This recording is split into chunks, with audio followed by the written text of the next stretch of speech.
por amor e respeito, o gaúcho entrou na briga.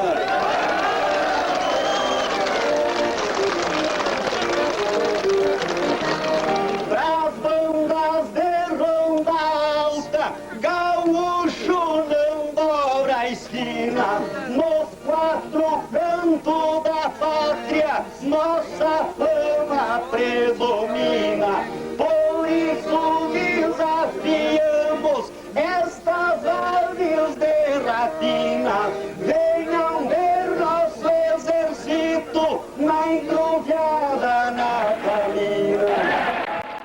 A encruzilhada natalina. Antes de falar sobre a encruzilhada natalina, precisamos entender o que causou a encruzilhada natalina. O acampamento natalino constituiu-se ao longo da RS 342, que liga Passa Fundo à Ronda Alta, numa encruzilhada que dá acesso ao município de Sarandi, Rio Grande do Sul. A identificação do acampamento é devido ao fato de que, nesse local, havia um armazém colonial de Natalino Berardi. A região era, desde a década de 1980, caracterizada pela produção em larga escala de trigo e soja, com base na grande propriedade e mecanização. Na região onde localizou seu acampamento, ocorreram vários conflitos fundiários, de modo acentuado, desde a década de 1960. Uma área expressiva foi desapropriada pelo governo do estado, Leonel de Moura Brizola, então denominada Fazenda Sarandi. Os conflitos e as disputas após a despropriação criaram inúmeros problemas, especialmente para os que almejavam serem assentados. Nas décadas de 1960 e 1970, houve nessa região um incremento de uma agricultura mecanizada, que impactou profundamente na produção familiar e na sobrevivência dos assalariados. Com as mudanças estruturais derivadas da mecanização da agricultura, muitas famílias migraram para as cidades, outros rumaram para o Paraguai, mas uma quantidade expressiva adentrou em áreas indígenas, na condição de arrendatários ou intrusos. Os arrendatários firmaram contratos com a FUNAI, mesmo que a legislação não permitisse esses procedimentos, e outros simplesmente entraram por conta em risco, os denominados intrusos. A área indígena de Nonoai foi certamente uma das mais visadas nesse movimento migratório. Em 1978, trabalhavam nessa área quase 1.000 famílias de colonos, uma população superior à dos indígenas. Desde a década de 1960, os indígenas tomaram várias iniciativas para a manutenção das áreas demarcadas, evitando a presença de brancos em seu território, além das tentativas de reconquistar terras desmarcadas que foram desapropriadas. Essas iniciativas, no entanto, não deram resultado. Ao contrário, a reserva de Serrinha, localizada na região de Sarandi e Ronda Alta, com 10.000 hectares de terra, foi totalmente destinada à colonização. Essa área foi reconquistada pelos índios nas 2 últimas décadas e hoje é ocupada por índios Kainganas. Em 1978, os índios de Nonoai, com apoio de outras reservas, decidiram expulsar todos os colonos, num curto período de tempo, em torno de 15 dias. Todos tiveram de sair da reserva, muitos deles sem poder colher, especialmente o milho, e buscaram abrigo onde foi possível, em casa de parentes ou até mesmo de amigos. Os colonos expulsos acabaram tomando 2 caminhos principais. Uma parcela foi deslocada para o Esteio, próximo de Porto Alegre, e ficou instalada provisoriamente no Parque Estadual de Esteio, até ser transferida para o projeto de colonização em terra. Os demais expulsos, que haviam permanecido na região, mobilizaram-se para reivindicar a terra ao próprio estado do Rio Grande do Sul. Esse grupo realizou 2 ocupações importantes na história da luta pela reforma agrária: a Fazenda Macali, em 1978, e a Fazenda Brilhante, em 1979. Essas 2 áreas haviam sido desapropriadas por Brizola, em 1972, e ainda não tinham sido destinadas ao assentamento de agricultores sem terra. Ambas eram exploradas por particulares. A ocupação das 2 áreas próximas à encruzilhada natalina não deu conta de assentar todos os sem terra expulsos de Nonoai. Os remanescentes que permaneciam na região é que deram origem ao acampamento natalino, que teve um início bastante discreto. No findar de 1980, 2 famílias instalaram seu barraco em cima do barranco da RS 324. Progressivamente, outras pessoas agregaram-se às que já estavam. Em maio de 1981, estimavam-se que havia em torno de 600 famílias acampadas ao longo de mais de 2 quilômetros. no lado direito da rodovia, no sentido Passa Fundo, Ronda Alta. Meu nome é Angelino Antônio Campigoto, tenho 31 anos, sou casado. Eu era aqui de Ronda Alta mesmo. E agora estou acampado em Cruzeiro Natalino. E a nossa missão aí é para ver se conseguimos um pedaço de terra. Do outro lado da estrada, havia uma grande propriedade rural com pastagens e gado. Nesse período, o acampamento começou a chamar a atenção das autoridades governamentais. Inicialmente, do governo estadual, que atuou em 3 grandes frentes. Primeira, realizando cadastramentos das famílias com o objetivo de saber se os acampados eram sem terra ou aproveitadores. A segunda, aumento do efetivo da Brigada Militar para impedir que outras famílias acampassem. A terceira, intensificando campanhas contra os sem terra, acusando-os de serem proprietários de terra, oportunistas e vadios. Essas campanhas eram intensas e divulgadas sistematicamente pelos meios de comunicação alinhados ao governo e opunham-se à existência do acampamento. Setores da igreja, especialmente a católica, combateram de modo intensivo as reivindicações dos acampados e reproduziam o mesmo discurso do governo. Um segundo momento importante do acampamento ocorreu-se com a intervenção militar federal, sob o comando do Major Curió. Dado o fracasso do governo estadual em dar conta do conflito, transferiu-se para o governo federal o controle do acampamento durante o mês de agosto de 1981.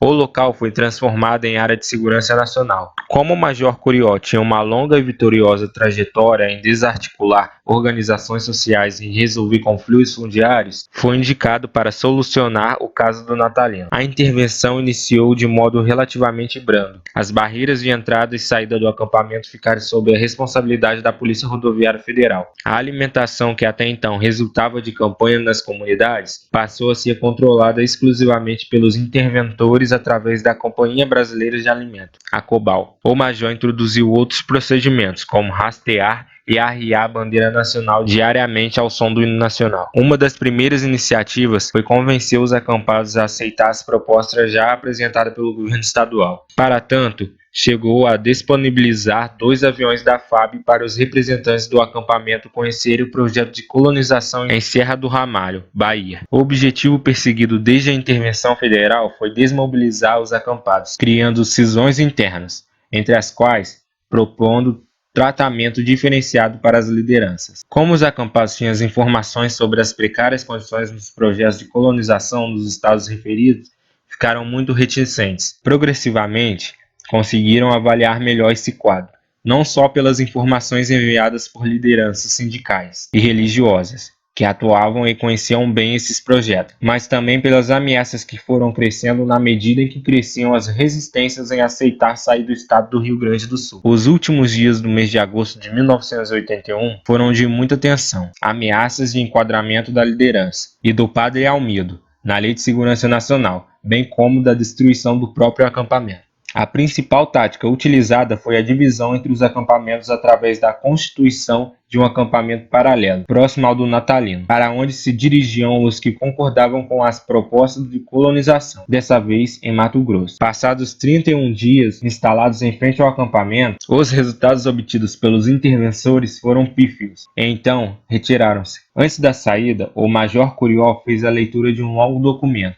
com 15 páginas, intitulado Aos Colonos da Encruzilhada do Natalino. Nele defende as políticas fundiárias do governo federal, enaltece a sua participação para solucionar o caso do Natalino, elenca um conjunto de agentes sociais e religiosos que estariam estimulando movimentos sociais a resistirem às iniciativas do governo federal em vários estados brasileiros, e a ameaça de enquadramento na Lei de Segurança Nacional na liderança da coordenação central do acampamento natalino, além de 2 religiosas e do padre Arnildo Fritzer. A terceira fase iniciou com a saída dos interventores federais. A partir de então, começou um trabalho intenso na rearticulação interna, mas também para restabelecer os vínculos com as organizações da sociedade civil. Nesse processo, pode-se destacar 2 aspectos: uma crescente repressão da polícia estadual, que voltou a controlar o local, e a participação de acampados em eventos organizados organizados em instituições do Rio Grande do Sul e em outros estados brasileiros para discutir e aprofundar as questões em pauta, as condições de sobrevivência no local e as ameaças sofridas. Do ponto de vista das reivindicações, elas continuaram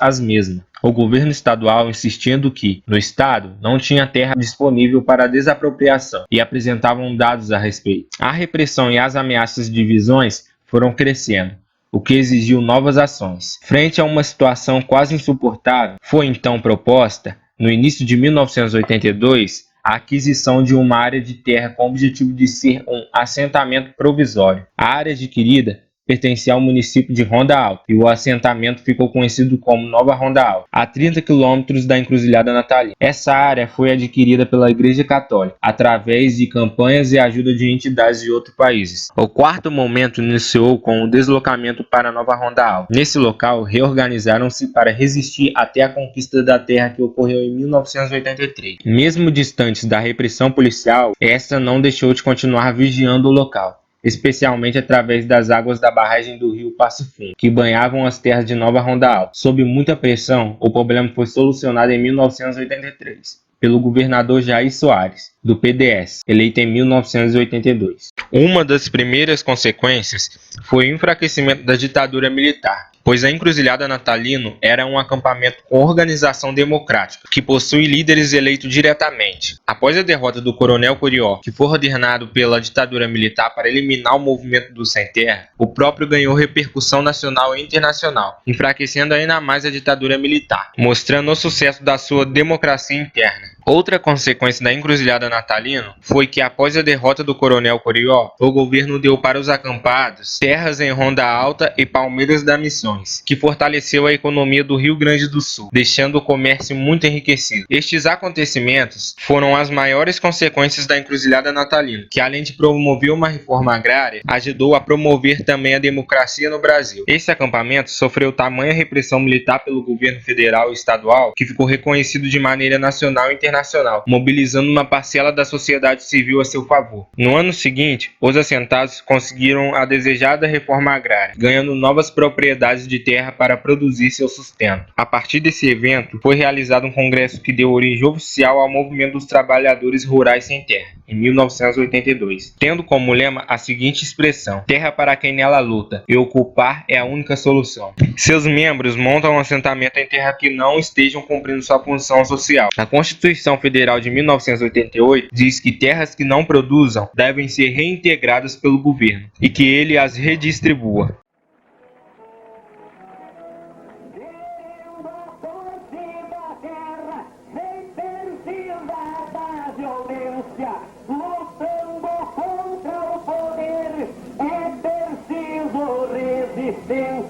Cada criança que morre pela falta de assistência